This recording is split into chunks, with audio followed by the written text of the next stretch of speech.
चल गए रही जा बाबा परमेश्वर के दर्शन करे खातिर मिजाज का नहीं थाक गइल बा। हमनी के धमाका म्यूजिक के एक बहुत ही अच्छा हमनी के सपोर्टर माननीय भैया बानी। आज हमनी के जो भी प्रोग्राम करते हैं कल यूट्यूब के माध्यम से रुआ सभी के सब कोई के देखे के मिली। इस चैनल के आप सभी सब्सक्राइब करो ताकि भाई बहुत ही अच्छा कुछ आप सभी के बीच में सुनाबो। हम ही कलाकार ना बाकी तमाम कलाकार के भाई अच्छा अच्छा सॉन्ग सुनाबो।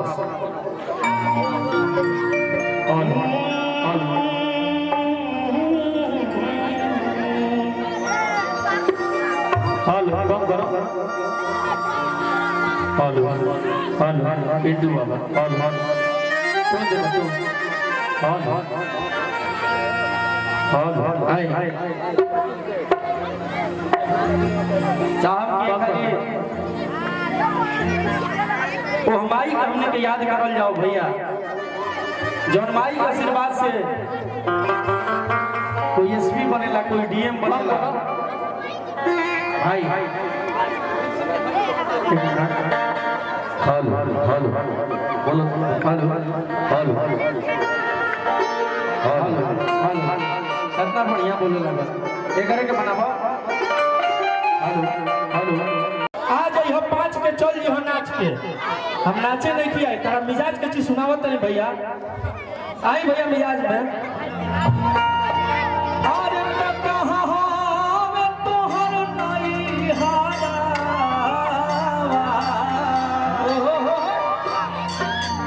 जब कहबो जहाँ कहबो जब कहबो तब दे भैया तनी हुलकारी खले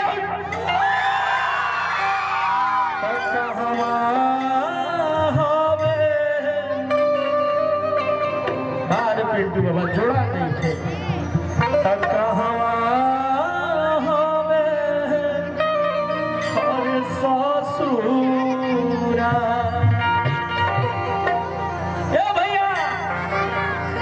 खाली पूरा हुलकारी हाथ उठा पूरा पूरा कहे के बा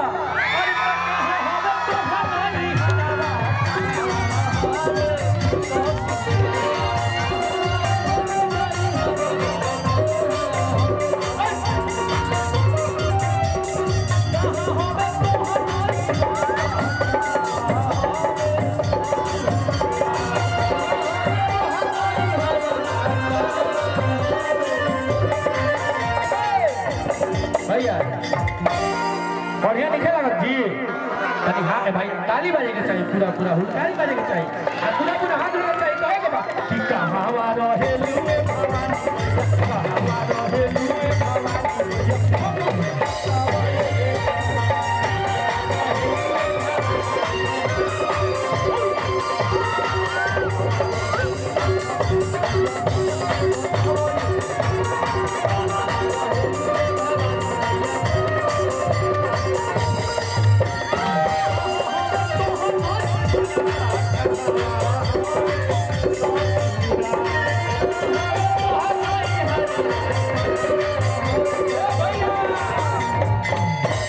यार पूरी बनाई खिले बनवाइल एहनी लोग के बुलावल जरूरी बनू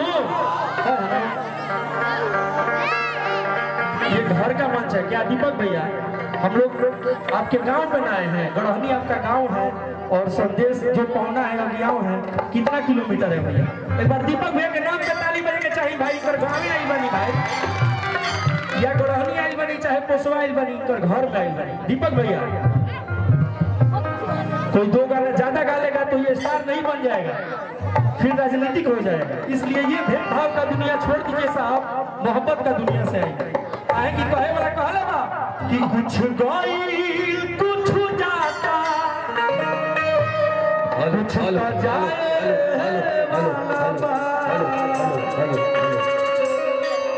तहरा जिंदगी के फिल्म मोराए वाला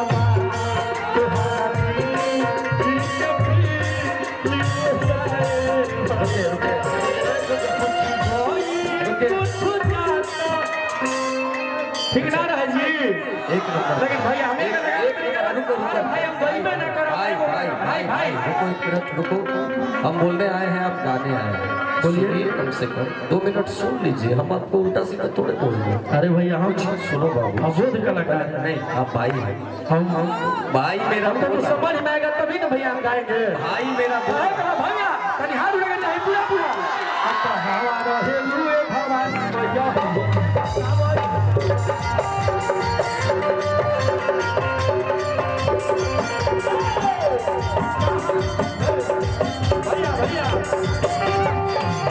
ये पूजा ऐसा माई बहिन बाड़ी सब ऐसा हई सब देखबू तो ठीक ना लगी तनी एकरा के ओढ़ के आबो